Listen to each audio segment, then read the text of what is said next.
Well, the Ohio State Buckeyes are just about ready to start the second half of the season. They've got an opponent on tap that they have been dying to play since the last time they met, when things did not go Ohio State's way in Iowa City 5 years ago. It's the Ohio State Buckeyes and the Iowa Hawkeyes. We're previewing this weekend's game. Thanks for joining us here this morning on Buckeye Breakdown. We've got the whole crew together as we cover Ohio State with our instant analysis from Ohio State. There's something that doesn't feel right. Unbelievable effort from him today. Is E.J. Liddell going to crack the first team All Big Ten? I think he can be the guy. I'm not trying to start a quarterback controversy. He seems to have the durability. He certainly has the toughness, is the question on a lot of people's minds here. Welcome to Buckeye Breakdown.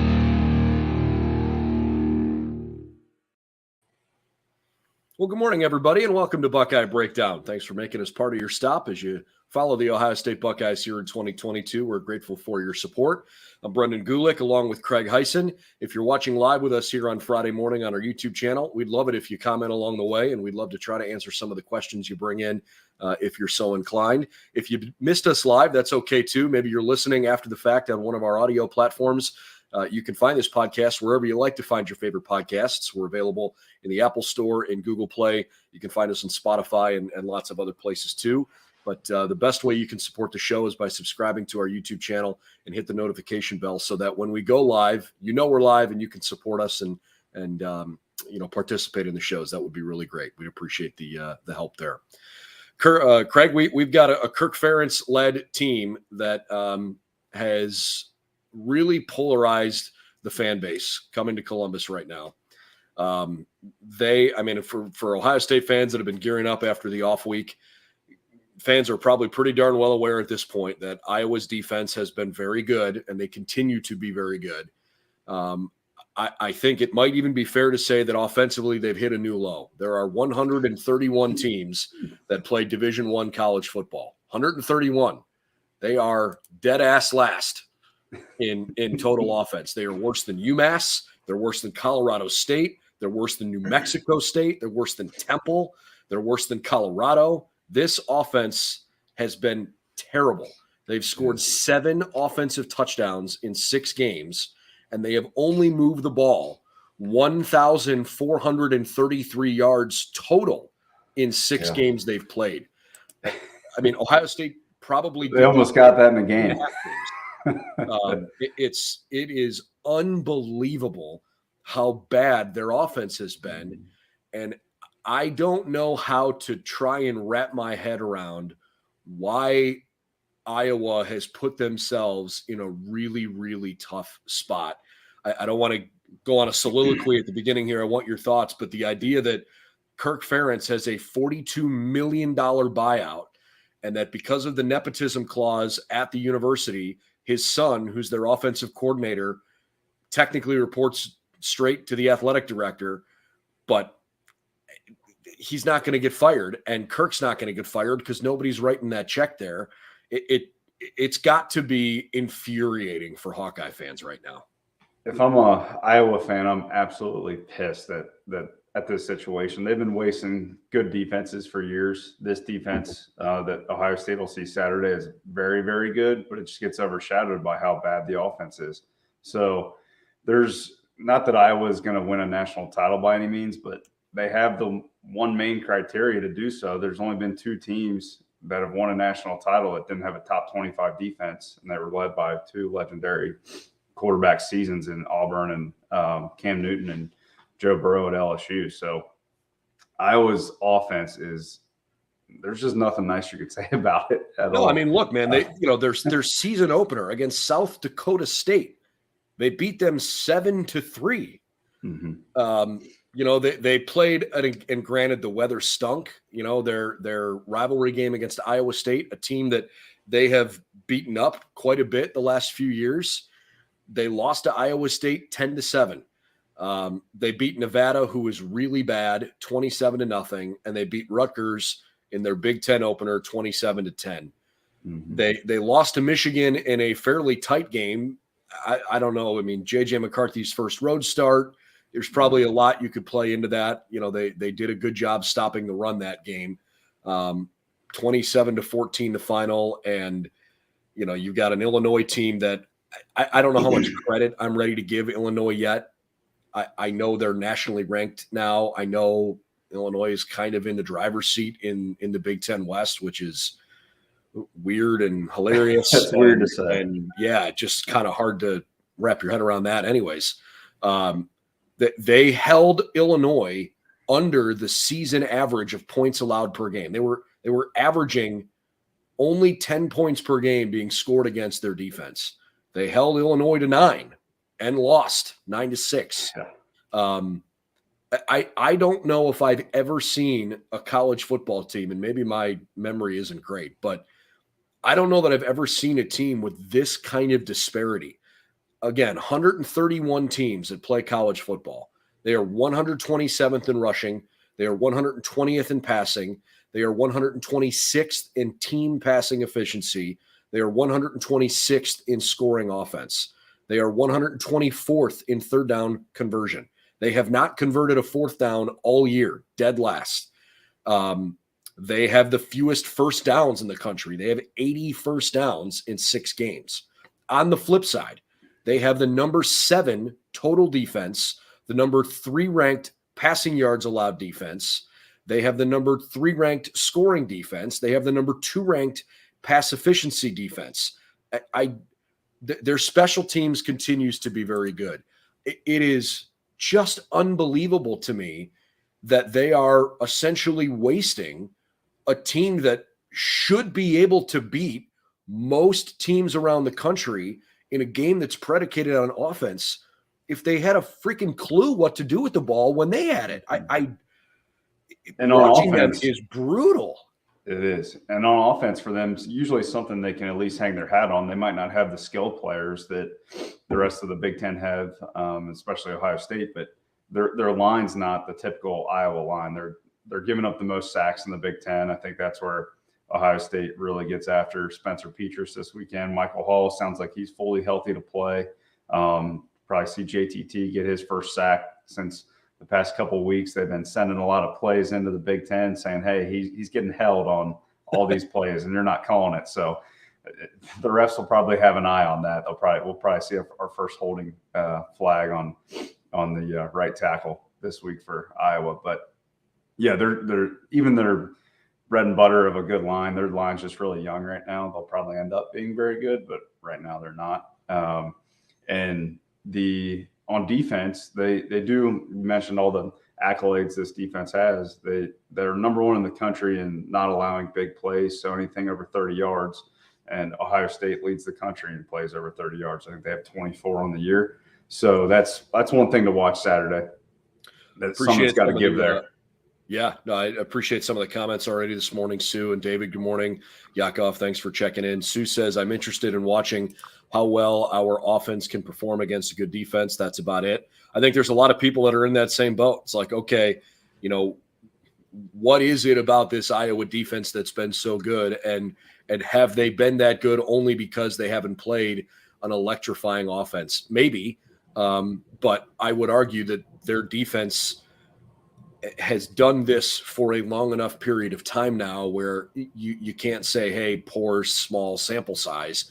For a long time, they were generating a boatload of takeaways, a lot of interceptions. And, is that scheme? Is that, the right talent, the right personnel?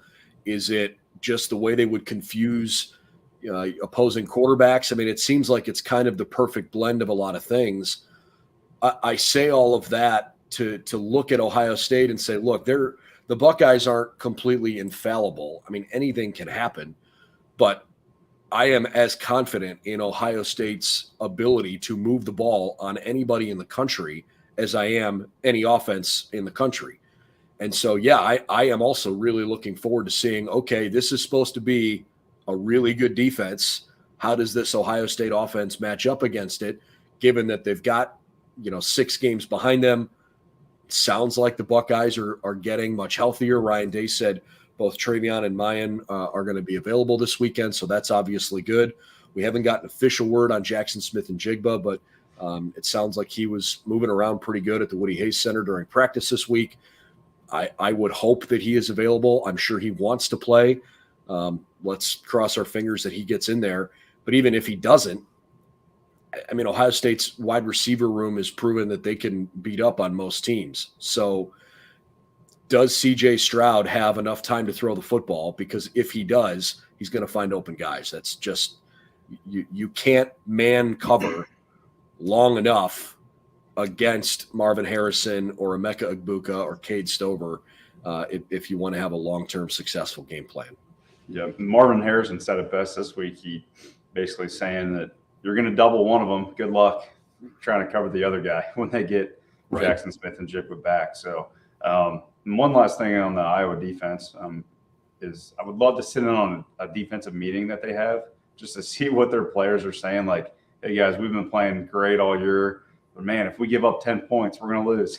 So, like, well, that's mentally, what a challenge that must be for Iowa's defense, knowing that they cannot literally give up 2 touchdowns. Yeah.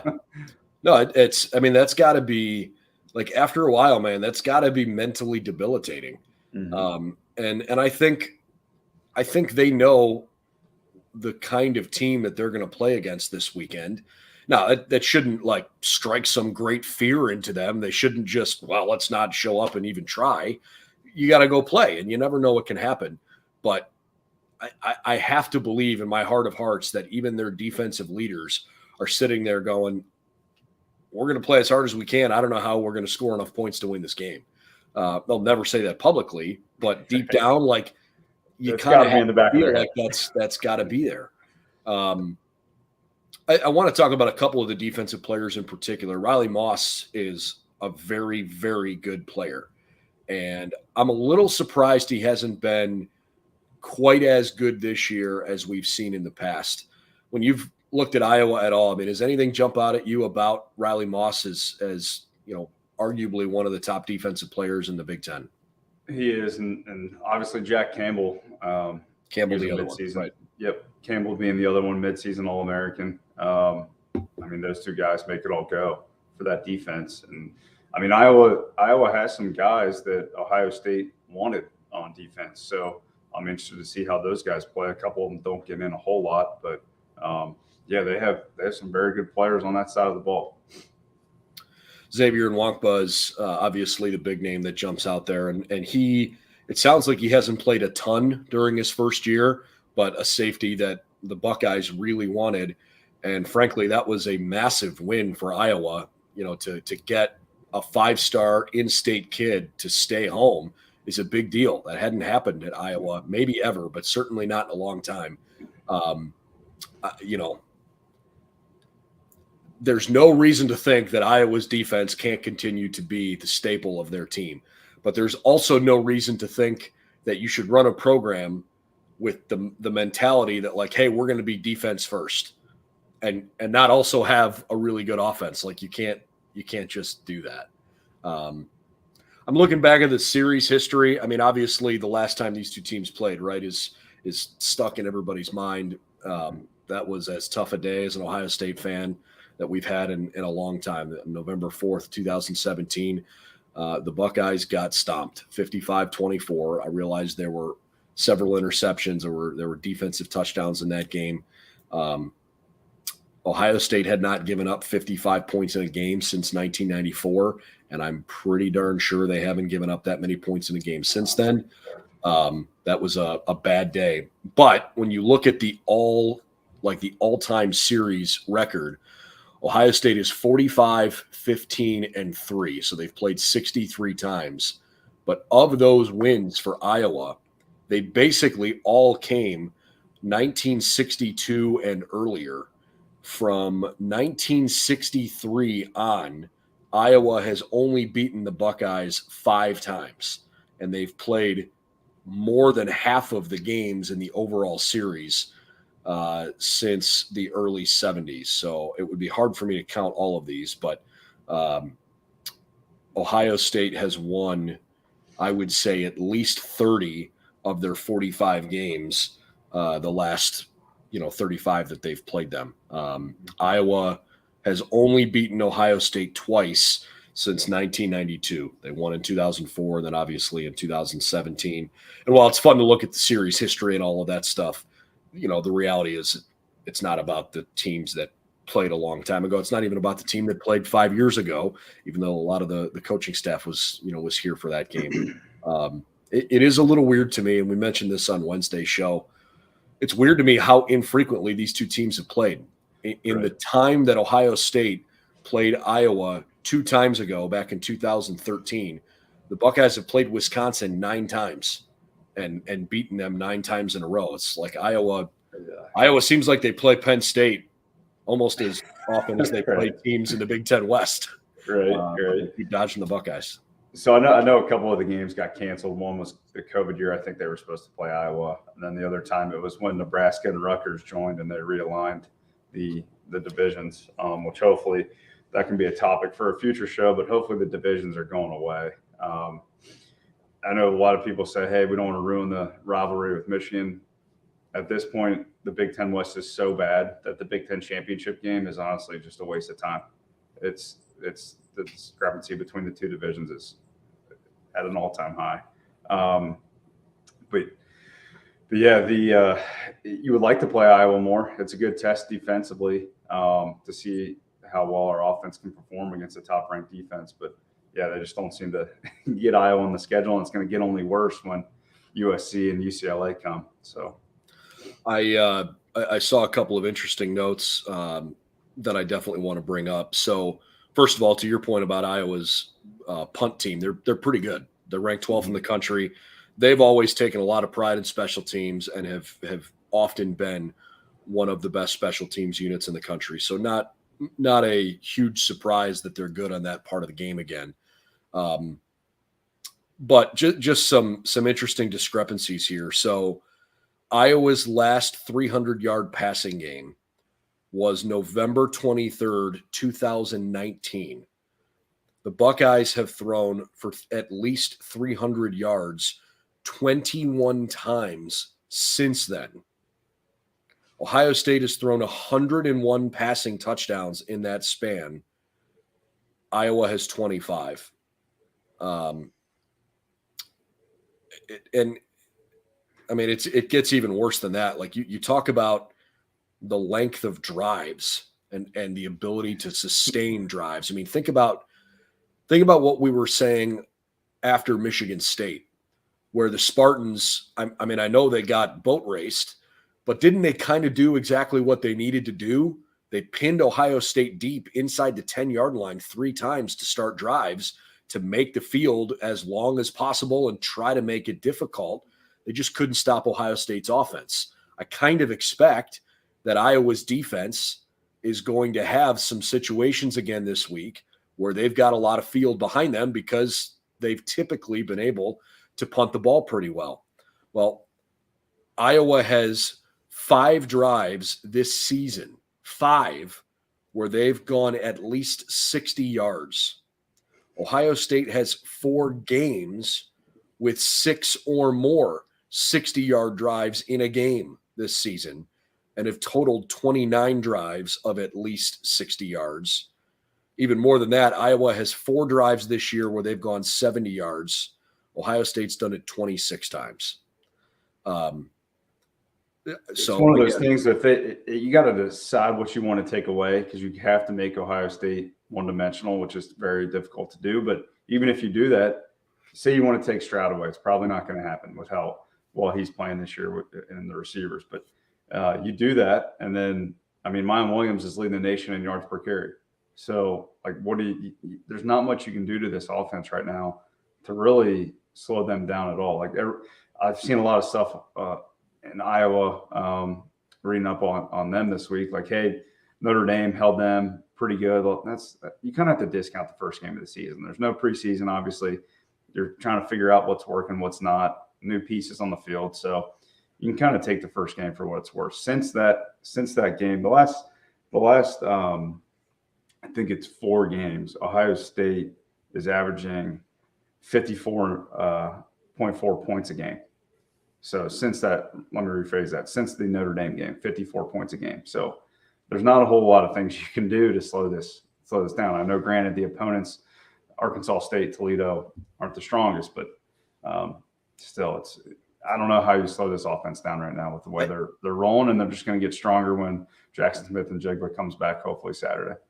I just checked the line on the game, and I wanted to double check 30. it. Well, I wanted to check it because it left me scratching my head a little bit. So it's a 30-point spread. That doesn't necessarily stun me, but it's an over under of 50, which makes me wonder if somehow they think this game is 40-10. Is that exactly. kind of what we're looking at? And I guess Ohio State scoring 40 points certainly feels realistic. And I guess Iowa scoring 10 points is possible. I don't know how they score that touchdown, but I guess that over under is okay. Right. I would be inclined to set it like if I'm betting on the game, I guess I would probably take the over. First of all, I think betting the under on college football is a death sentence. I would never do it. But Ryan Day right now, you probably know this answer, but he's got 44 games as head coach. How many times has his team scored 40 or more points? What would you guess? I think I know it, and I can't remember, but it's something in the upper 20s. 31 like times. 31 times. They have scored 40 or more. That is just an insane stat. So that you can basically book it that Ohio State is going to score 40 points in a game. I mean, they typically do, right? 44 is just insane. So one comment I saw come in from Dave that the special team struggles this year are well documented. The Chip Trainum experience has not gone as smoothly as I know both of us had thought it would go. So what do you think about Dave's comment there, putting JSN back there, allowing him to return punts again like he used to? Yeah, I guess I love the idea of making sure Jackson Smith and Jigba gets the ball in his hands because he's an electrifying playmaker for sure. My hesitation only is that if he's not 100% healthy, but still somehow convinces the athletic training staff that he's a go, do you really want to put him back there in his very first game? Like that's where my hesitation is. I think the violence that can take place on that specific play, the kickoff, it's part of the reason you don't see as many returns anymore. And with the strength of kickers' legs and with where they kick the ball from, a lot of times you don't see kick returns as often, at least as you used to, because guys can get hurt more easily on plays where they're running full speed at each other. Personally, I am a little more protective. If I'm Ryan Day, I'm a little more protective of Jackson Smith and Jigba.